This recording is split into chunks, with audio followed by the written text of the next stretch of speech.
Hello my dear friends, दोस्तों कैसे हो आप सब। आई होप कि आप सब अच्छे होंगे फ्रेंड्स। तो दोस्तों मैं आपको बता दूं, जो मैं आपका लेसन चल रहा था कि यहाँ पे लेसन 5 और यहाँ पे इसके अंतर्गत बात क्या चल रही थी, लोकतांत्रिक अधिकार की। तो मैंने बात किया था लोकतांत्रिक अधिकार के अंतर्गत फंडामेंटल राइट्स की, मौलिक अधिकार, ठीक है।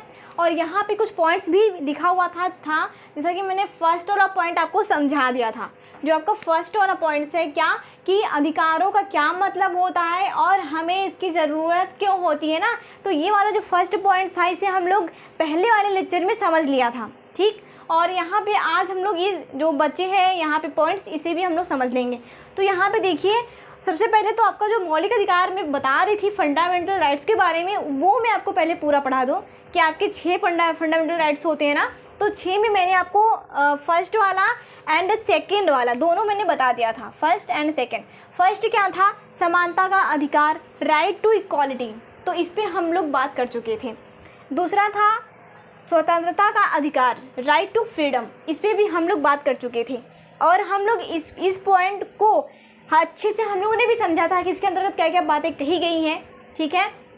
और आज हम लोग बात करने वाले हैं जो आपका तीसरा मौलिक अधिकार है, ठीक है। क्या तीसरा जो मौलिक अधिकार है वो क्या है?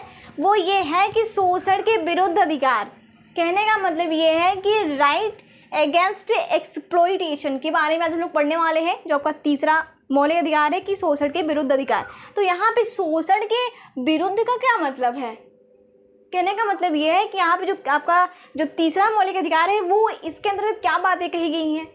शोषण मतलब जानते हो क्या होता है? शोषण मतलब किसी व्यक्ति को, जैसे कि आप ठग रहे हो किसी व्यक्ति, अगर मान लो कोई व्यक्ति नहीं बोल रहा है, आप उसके बोलने का फ़ायदा उठा रहे हो, तो ये एक प्रकार से क्या हुआ, आप उसका शोषण ही तो कर रहे हो। तो यहाँ पे यही मतलब है कि शोषण के विरुद्ध अधिकार। आप मतलब आप किसी का शोषण हो रहा है तो उसके विरुद्ध भी अधिकार है आपके पास। क्या? राइट्स अगेंस्ट एक्सप्लॉइटेशन, ठीक है। तो यहाँ पे इसके अंदर क्या क्या बातें आ जाएंगी, हम उसे समझ लेते हैं।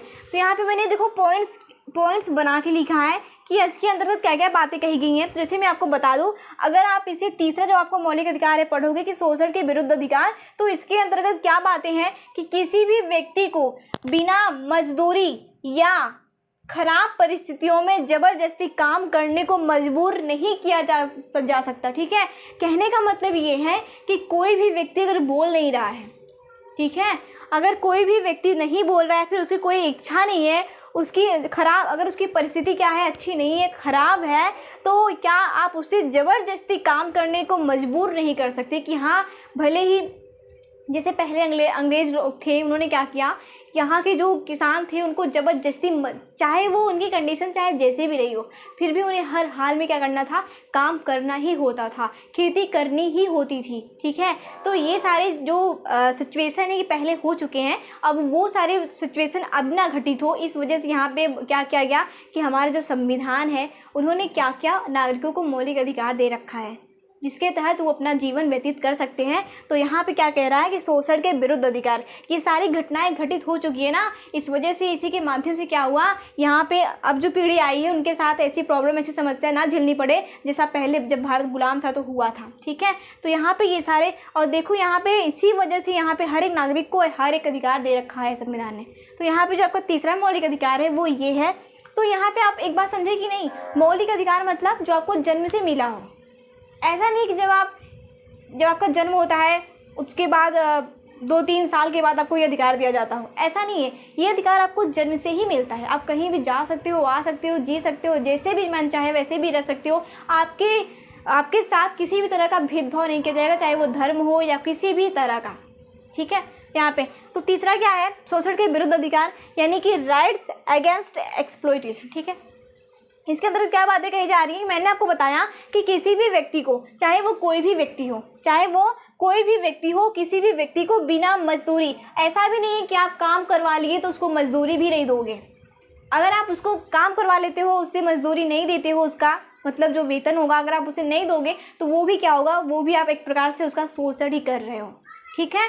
तो यहाँ पे उस कंडीशन में व्यक्ति क्या कर सकता है, शिकायत कर सकता है आपके प्रति, अगर आप उसको उसका वेतन नहीं दे रहे हो तो, यहाँ पे क्या है कि किसी भी व्यक्ति को बिना मजदूरी या खराब परिस्थिति में ज़बरदस्ती आप उसके ऊपर प्रेशर नहीं डाल सकते कि आपको काम करना ही है, चाहे आपका सिचुएशन अच्छा नहीं है, परिस्थिति अच्छी नहीं है, तो उससे मुझसे कोई लेना नहीं है, ऐसा नहीं है।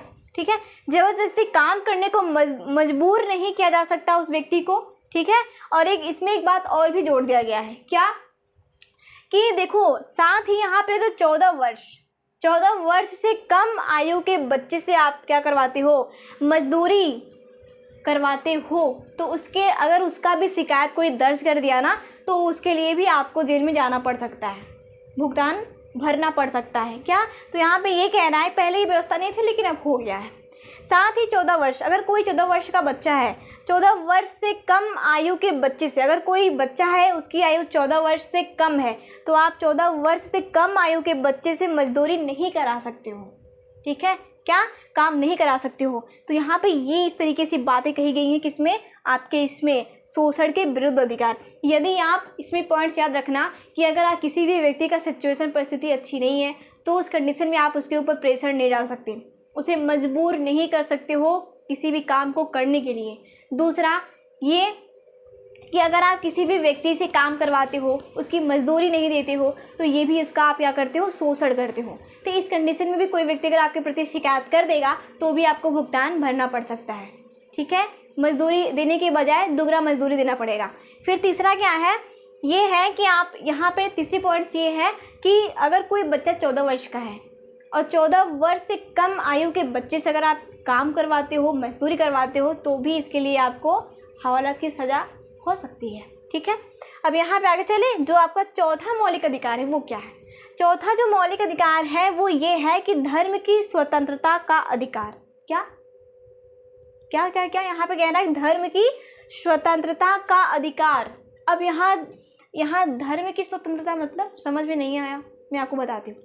धर्म की स्वतंत्रता का अधिकार मतलब आप ये भी समझ लो इसे इंग्लिश में, right to freedom of religion. ठीक है, यहाँ पे इसे कहते हैं। आगे चले, इसमें क्या क्या है, अब इसमें क्या क्या पॉइंट है उसे समझ लेते हैं। धर्म की स्वतंत्रता का अधिकार मतलब ये होता है कि भारत में सभी को अपने धर्म का पालन करने की पूरी आज़ादी है। आपने देखा भी होगा कि बहुत से व्यक्ति हैं जो अलग अलग धर्म के हैं, चाहे मुस्लिम, चाहे हिंदू, चाहे जैसे भी हो, वो उन्हें हर प्रकार से अपने धर्म के प्रति क्या है पालन करने की पूरी स्वतंत्रता। कहने का मतलब ये है कि भारत में ऐसा नहीं है कि कोई भी व्यक्ति अपना धर्म नहीं मान सकता।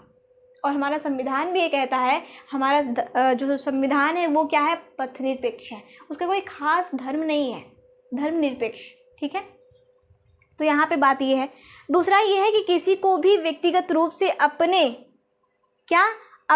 रीति रिवाजों का पालन करने से रोका जा सकता है। ऐसा भी नहीं है कि कोई भी व्यक्ति है, तो जैसे कि हमारे यहाँ अभी हम लोग दीपावली मनाते हैं ना, तो जैसे कि कोई लोग, और देखो यहाँ पे जैसे कि गुजरात में वहाँ का जो नृत्य है, गरबा खेला जाता है ना, तो भाई अपने हर एक स्टेट में क्या है, अपना अपना संस्कृति है, अपनी अपनी कल्चर है। हर एक स्टेट में क्या है, अलग अलग प्रकार से रीति रिवाज के तरीके से लोग अपना त्यौहार मनाते हैं। तो यहाँ पे ऐसा भी नहीं है कि आप मतलब भारत के नागरिक हो तो मतलब कि आप अपना रीति रिवाज नहीं मान सकते, सिर्फ आपको एक ही धर्म मानना है, सिर्फ आपको एक ही त्यौहार मनाना है। तो इस तरीके की पाबंदी यहाँ पे नहीं है। तो यहाँ पे यही कह रहा है कि धर्म की स्वतंत्रता का अधिकार, इसके अंतर्गत आपको ये बातें पढ़ने को मिल जाएंगी कि भारत में सभी को अपना धर्म समान रूप से मानने की पूरी आज़ादी है और वो अपना रीति रिवाज बिल्कुल अच्छे तरीके से उसे फॉलो कर सकते हैं, मान सकते हैं, उन्हें किसी प्रकार का रोक टोक नहीं है। ठीक है दोस्तों, तो यहाँ पे आपका क्या हुआ, जो आपका चौथा मौलिक अधिकार है वो भी मैंने आपको बता दिया।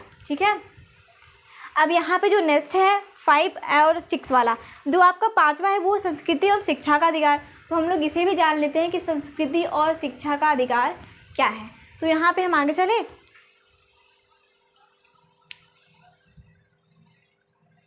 शिक्षा और संस्कृति का अधिकार।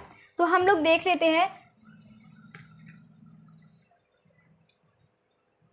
5वां आपका मौलिक अधिकार क्या है।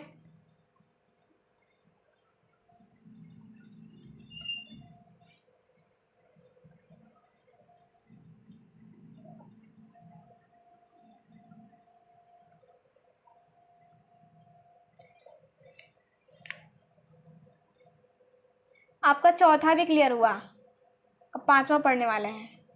पांचवा क्या है आपका मौलिक अधिकार? पांचवा ये है शिक्षा और संस्कृति का अधिकार।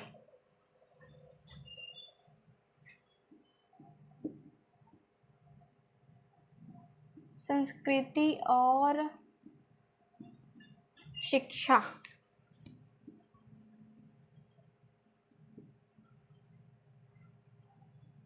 अधिकार। ठीक है, क्या है?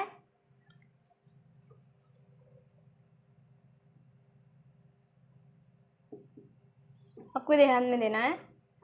ठीक है, संस्कृति और शिक्षा का अधिकार। यहाँ पे जो आपका पांचवा मौलिक अधिकार है वो ये है संस्कृति और शिक्षा का अधिकार। इसे कहते हैं कल्चरल एंड एजुकेशन राइट्स। क्या? कल्चरल एंड एजुकेशन राइट्स इसे कहते हैं इंग्लिश में। फिर यहाँ पे आगे चले। अब देखो, संस्कृति और शिक्षा के अधिकार, यहाँ पे जो ये पॉइंट है संस्कृति और शिक्षा का अधिकार, इसमें क्या बातें कही गई हैं इस मौलिक अधिकार में? इसमें क्या बातें कही गई हैं हम उसे समझ लेते हैं। तो यहाँ पे जो शिक्षा और संस्कृति का अधिकार है वो ये है कि इसमें प्रत्येक नागरिक की अपनी भाषा होगी, अपनी लिपि होगी। ठीक है, अगर उनकी भाषा किसी भी तरह की है, उनकी लिपि किसी भी तरह की है और उनकी संस्कृति, वो अपनी भाषा को, अपनी संस्कृति को क्या करते हैं? सुरक्षित रख सकते हैं। तो उन्हें किसी प्रकार की भी क्या है? पाबंदी नहीं है। वो अपनी संस्कृति को, अपनी लिपि को क्या करते हैं? मान सकते हैं। ऐसा नहीं है कि उनके ऊपर एक लिपि आप ठोक सकते हो, ऐसा नहीं है कि उनके ऊपर एक संस्कृति आप ठोक सकते हो, नहीं। अगर यहाँ पे मौलिक अधिकार जो आपका 5 वाला है संस्कृति और शिक्षा का अधिकार, तो यही कहता है कि हर एक व्यक्ति को क्या, चाहे उनकी जो भी लिपि हो, अपनी लिपि को, वो अपनी संस्कृति को क्या कर सकते हैं? मान सकते हैं। उन्हें किसी भी प्रकार का क्या है? पाबंदी नहीं है। तो यहाँ पे आपका चौथा भी क्लियर हुआ, पांचवा भी यही था कि संस्कृति और शिक्षा का अधिकार। ठीक है, तो यहाँ पे बात यही थी कि प्रत्येक नागरिक को अपनी भाषा, लिपि, संस्कृति को सुरक्षित रखने का पूरी क्या है? आज़ादी है। उन्हें किसी भी प्रकार की पाबंदी नहीं है। तो यहाँ पे यही था आपका संस्कृति और शिक्षा का अधिकार, यानी कि कल्चरल एंड एजुकेशन राइट्स। ठीक है, तो यहाँ पे क्लियर हुआ। तो आपका यहाँ पे जो मौलिक अधिकार थे 1, 2, 3, 4, 5, आपका 5वां तक तो मौलिक अधिकार क्लियर हुआ। और जो 6 वाला है उसे हम नेक्स्ट वीडियो में समझेंगे दोस्तों, और साथ ही साथ यहाँ पे जो बाकी जो पॉइंट्स हैं उसे भी हम नेक्स्ट वीडियो में आपको क्लियर करेंगे। ओके दोस्तों, हम फिर मिलते हैं नेक्स्ट वीडियो में। Thank you so much.